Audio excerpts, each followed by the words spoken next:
বললাম দাদা তুমি বৌদিকে লাঞ্ছনা গঞ্জনা দিয়েছো দাদা, আমি আর সহ্য করতে পারছি না দাদা, তোমাকে বিশ্বাস করতে হবে দাদা, তোমাকে বিশ্বাস করতে হবে।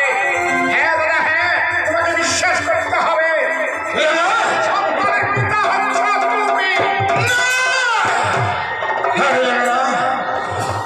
কলঙ্কের আমি কোনো কথা শুনছি না দাদা, ওই কলঙ্কের আমি কোনো কথা বিশ্বাস বৌদি আমার কলঙ্কিনী নয়, অসতী নয়, বৌদি আমার সতী সাবিত্রী, লক্ষ্মী বৌদি আমার।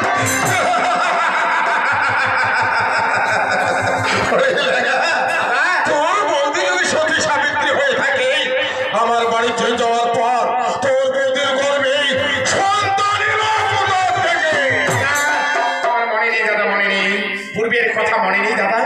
তুমি যখন দূরের বাড়িতে যাও তখন আমি কি বলেছিলাম দাদা, তুমি তো দূরের বাড়িতে চলে যাচ্ছ, বৌদি আমার পঞ্চমাসে গর্ভবতী, তাকে ছেড়ে চলে যাচ্ছ দূরের বাড়িতে, বাড়িচ্ছ থেকে ফিরে এসে যদি বৌদিকে স্ত্রী বলে অস্বীকার করো, তোমার সন্তানকে অস্বীকার করো, তাই হাতে রাখা পত্র রেখে দিয়ে তুমি চলে যাও দূরের বাড়িতে, তোমার মনে নেই দাদা?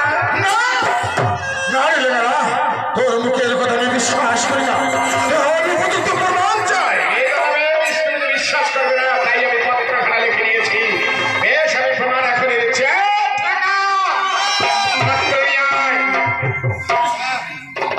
দাদা এই যে প্রমাণ, দাদা এই যে প্রমাণ, তুমি দূরের বাড়িতে যাওয়ার আগে এই পত্র তুমি স্বাক্ষর দিয়েছ, দেখো সেই পত্র হয় কি না।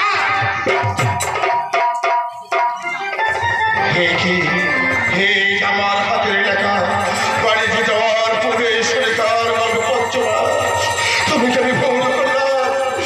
আমি না শুনি, আমি শনিকাকে ভুল বুঝলাম। শনিকা তুমি আমায় ক্ষমা করে দাও, শনিকা তুমি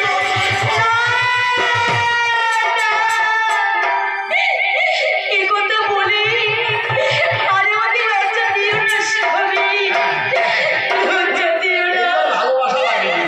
স্বামী গো, তুমি যে বড় পরিশ্রান্ত, চলো স্বামী